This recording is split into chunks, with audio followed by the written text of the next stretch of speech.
सांगोला नगरपालिकेसाठी मतदान प्रक्रिया पार पडल्यानंतर ईव्हीएम सांगोलातल्या पुण्यश्लोक राजमाता अहिल्यादेवी होळकर स्मृती भवन इथं स्ट्रॉंग रूम मध्ये ठेवण्यात आलेत। तर यासाठी 3 लेअर मध्ये बंदोबस्त असणार आहे। 14 सीसीटीव्हींची सुद्धा करडी नजर या स्ट्रॉंग रूमवर असणार आहे। सांगोल्यातील नगराध्यक्ष व नगरसेवकांचं भवितव्य या मतपेटीमध्ये बंद झालं असून 21 डिसेंबर रोजी याचा निकाल जाहीर होईल।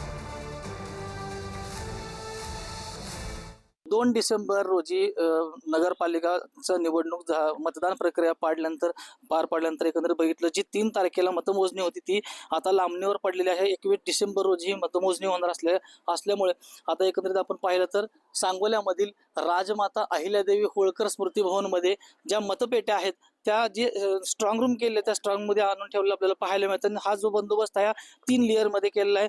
पहिल्या याच्यामध्ये SRPची तुकडी आहे, दुसऱ्यामध्ये स्थानिक प्रशासन आणि तिसऱ्या याच्यामध्ये जी गेट आहे त्या गेटमधून कोणालाही एंट्री दिली जात नाही। त्या गेटमध्ये पोलीस प्रशासन सुद्धा आता चोख बंदोबस्तामध्ये तैनात करण्यात आलेला आहे। जो स्ट्रॉंग रूम आहे त्या ठिकाणी आता जवळपास 14 CCTV कॅमेरे सुद्धा बसवण्यात आलेले आहेत। दिवस रात्र लाईटची सुद्धा व्यवस्था करण्यात आलेली आहे। आपण एकंदरीत पाहिलं तर सांगोल्यामध्ये जी चुरशीची लढत झाली होती शहाजी बापू पाटील आणि स्थानिक जे आमदार आहेत, पालकमंत्री आहेत, त्यांच्या प्रतिष्ठेची लढाई होती ती आपण एकंदरीत पाहिलं तर जे शहाजी बापूंनी पाटील यांनी जे कडवं आव्हान जे भाजपला दिलं होतं त्याचीच कुठेतरी आता लढत झाली आपल्याला पाहायला मिळते। त्याचाच आता निकाल हा 21 डिसेंबर रोजी होणार असल्यामुळे त्यामुळे आता स्थानिक प्रशासन आणि पोलीस बंदोबस्त सुद्धा या स्ट्रॉंग रूम मध्ये बाहेर केला आपल्याला पाहायला मिळतंय।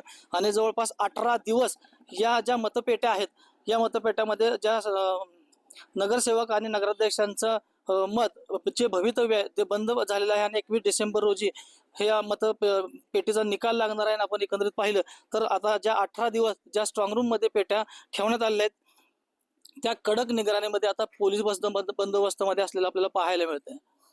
माऊली डांगे, पुढारी न्यूज, सांगोला।